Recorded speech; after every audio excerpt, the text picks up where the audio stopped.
Hello, dear viewers. We welcome you to this edition of the news in English on Rwanda Television. With me, Serge Hori. We'll begin with the headlines. The National Consultative Forum of Political Organizations here in Rwanda has held a consultative meeting as Rwandans prepare for the general elections next month. The 13th EAC Armed Forces Field Training Exercises began at Gako of the Bugesera district here in Rwanda's eastern province.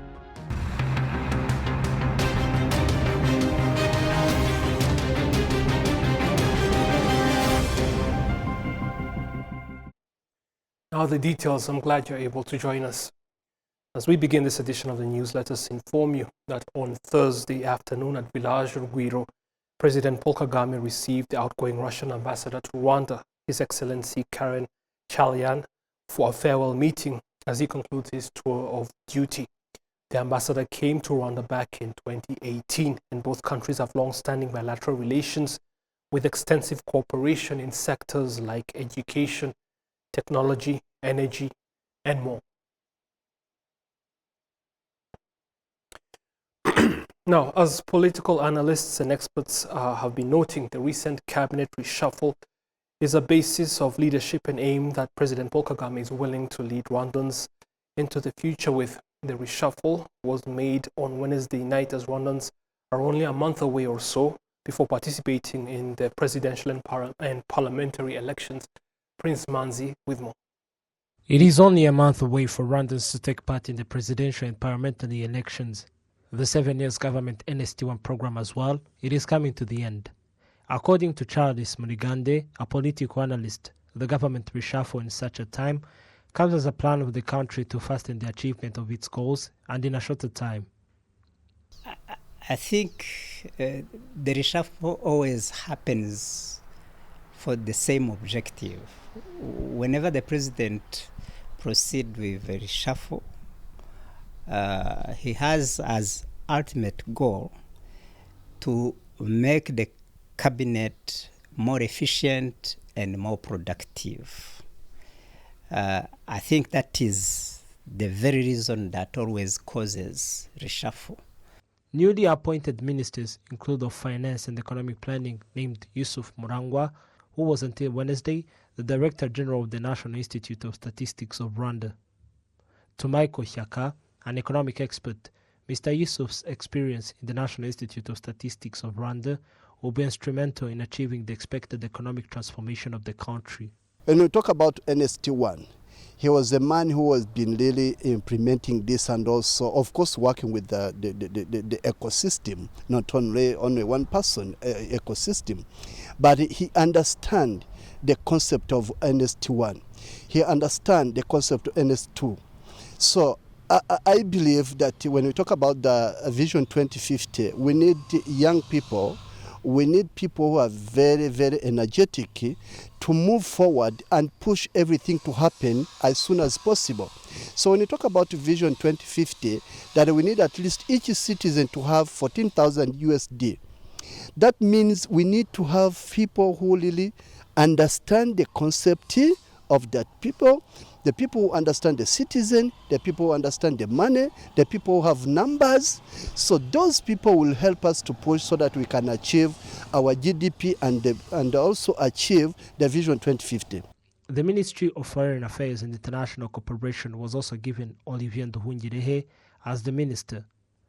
According to Ambassador Charles Murigande, Nduhungirehe is fit for the responsibilities given his expertise and the seasoned Rwandans are stepping in. So he's a very experienced diplomat, but also a very efficient diplomat. Actually, a diplomat who fights wholeheartedly for the interests of this country. And I have no doubt that he will do an excellent job at the helms of the Ministry of Foreign Affairs. And I would even say that at this particular juncture where Rwanda is facing a lot of problems, the regional security is not the best. We are facing attacks in media.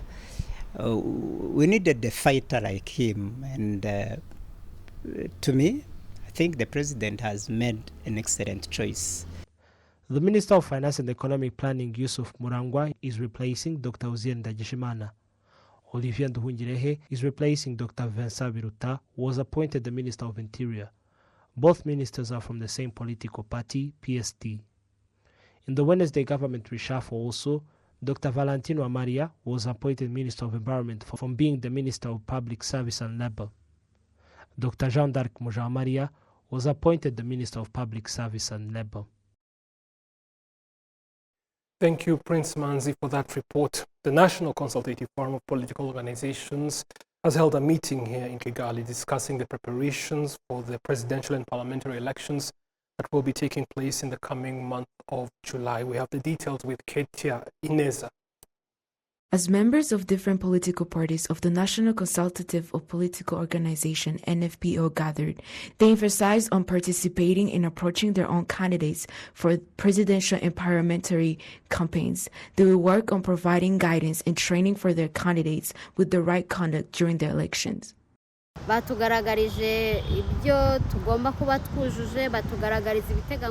showed us the requirements and rules and regulations and what is required for the political assistance and the given restrictions, mainly during the campaign elections. As representatives, we're going to discuss it with our own candidates. Yes, it is part of the rules concerning the elections, so there is the need of discussing the requirements with our own candidates as the campaigns are starting June 22nd, 2024.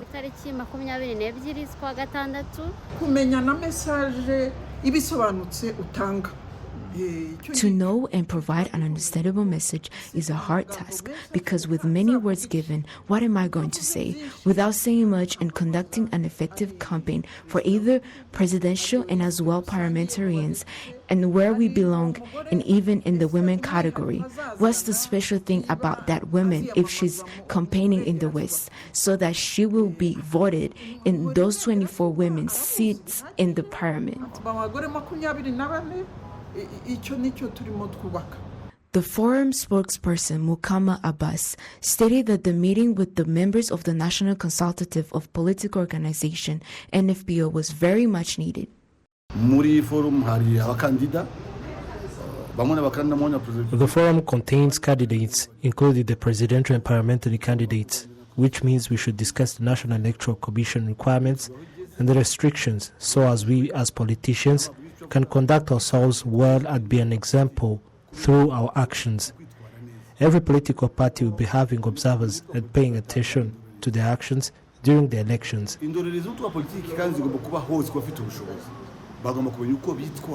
The National Consultative of Political Organization in Rwanda is commissioned to participate and take charge in the preparation of the presidential and parliament elections.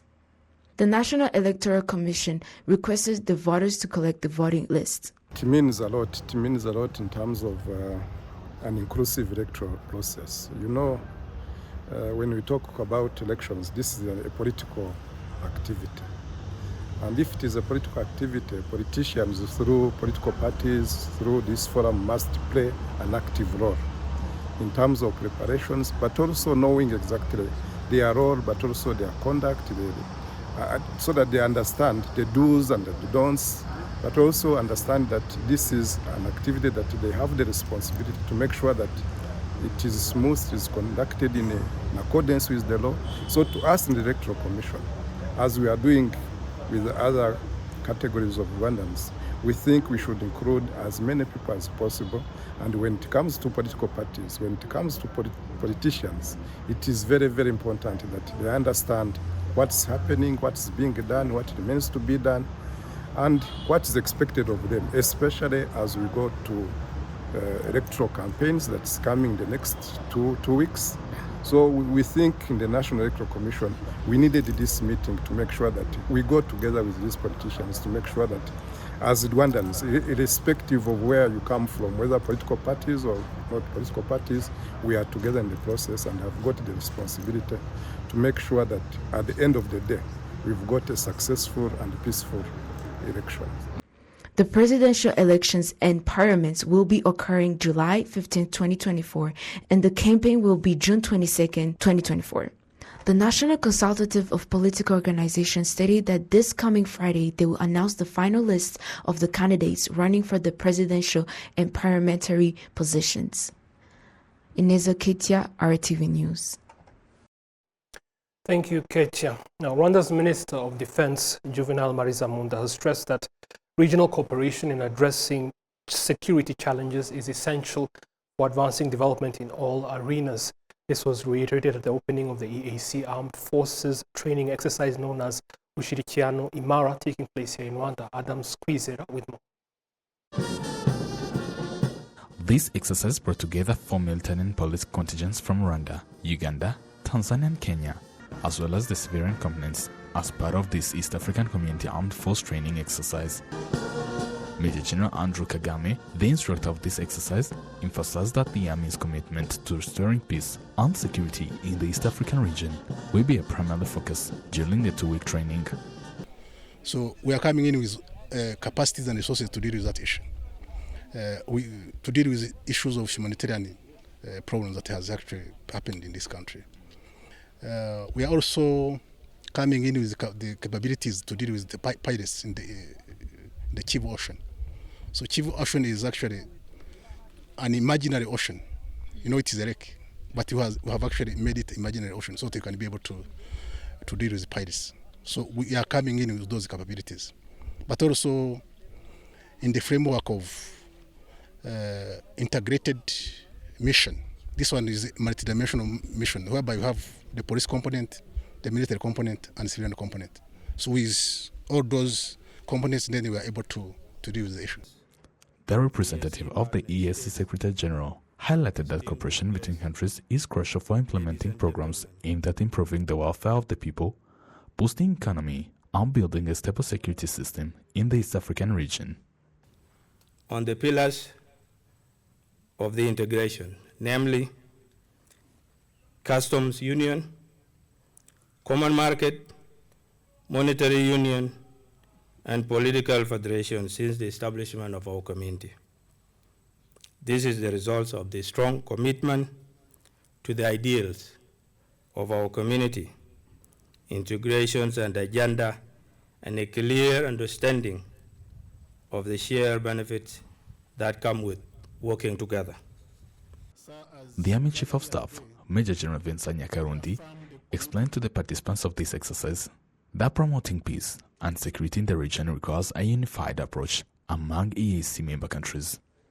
This is a strong sign of unequivocal solidarity of our region, which is in the right direction of achieving our common goal of collective security, peace, and stability. Distinguished guests, today's world is faced with numerous security challenges, and the security dynamics are constantly evolving. The challenges we face are multidimensional, hence requiring a coordinated and comprehensive approach to deal with them. The Minister of Defense, Juvenal Mariza Munda, believes that regional cooperation in addressing security challenges is essential for advancing development in all areas. No country can confront contemporary security challenges single-handedly. It is therefore essential for countries to come together as a region to address these challenges collectively.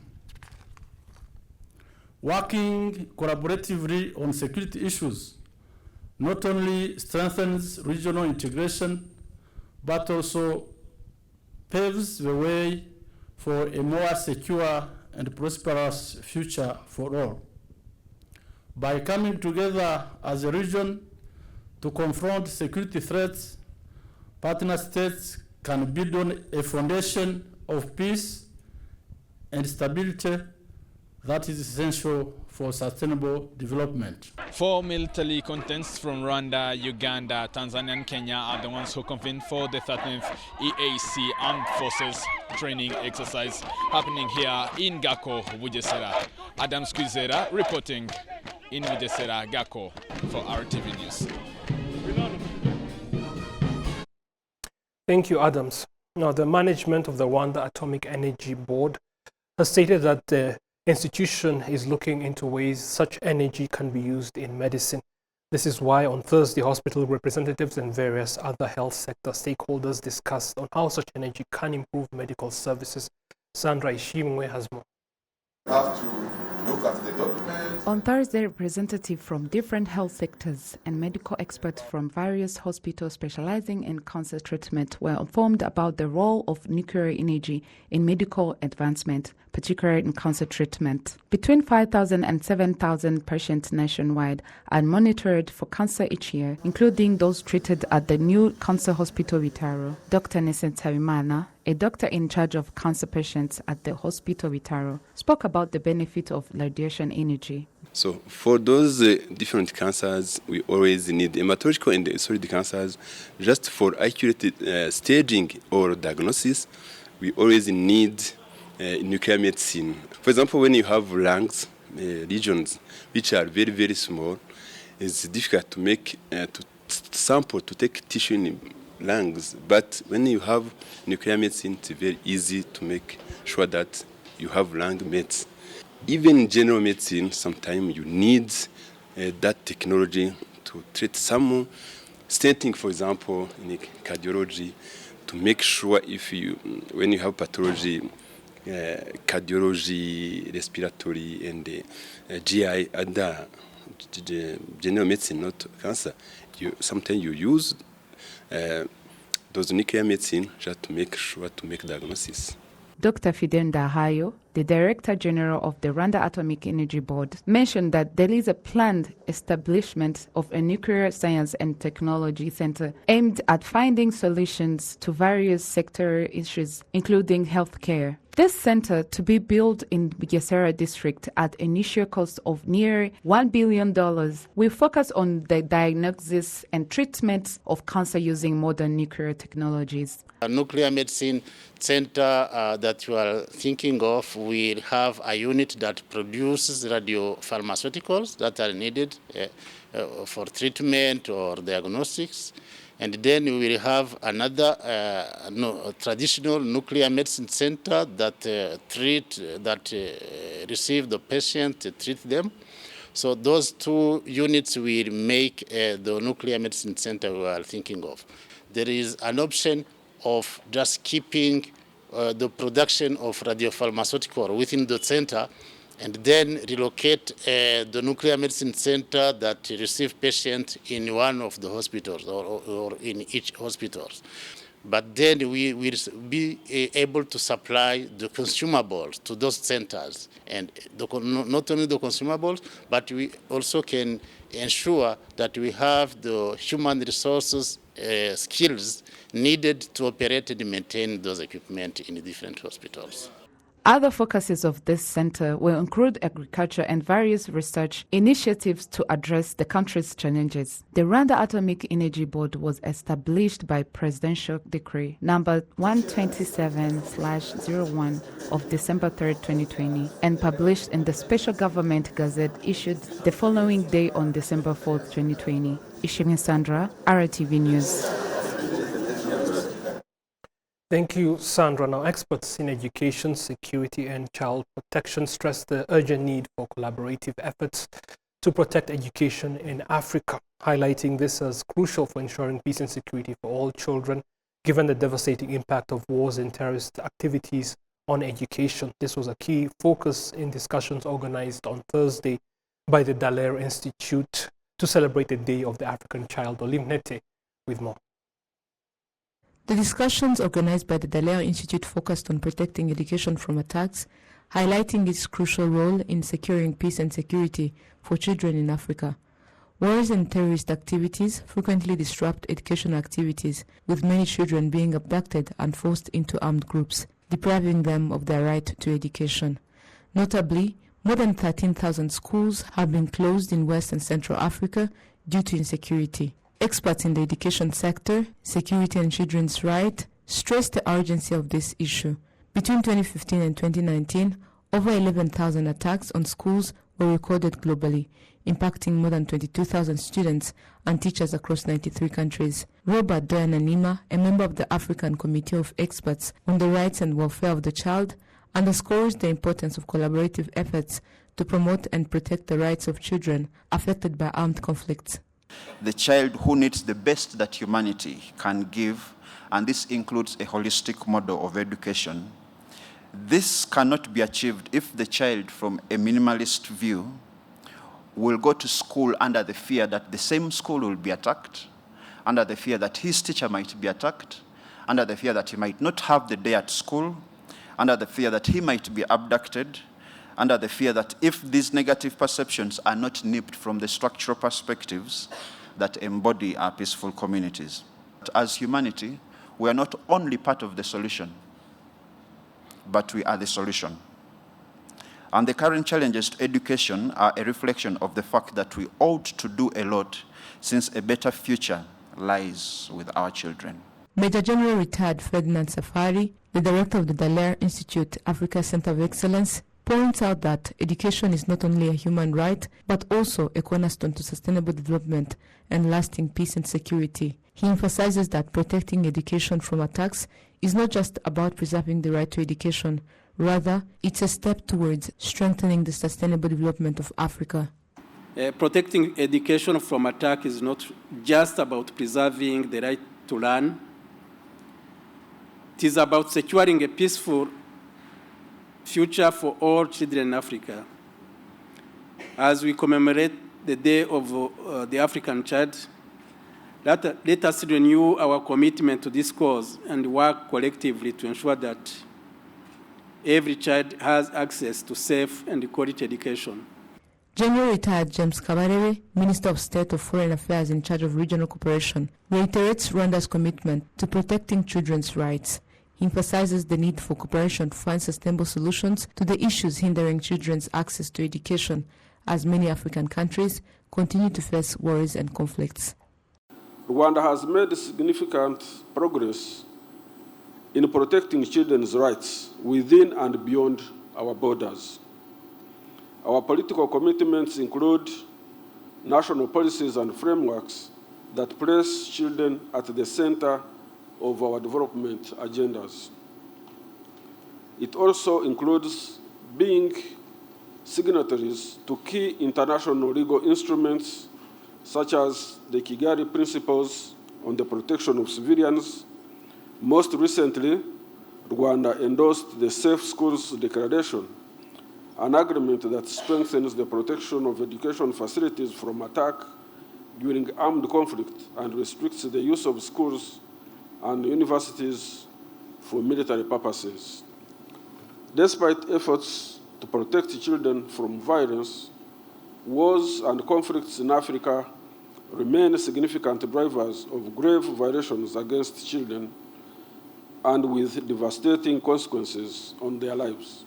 I urge participants to discuss potential channels of action to prevent these terrible and multiple violations affecting children. The Day of the African Child, celebrated annually on June 16, focuses this year on education for all children in Africa.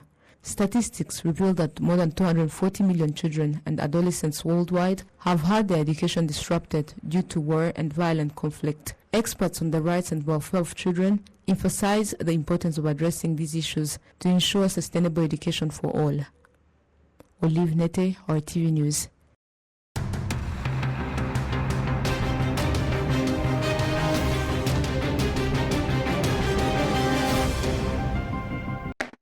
It's been a pleasure as always to see you. I'll see you again on the next edition. Goodbye.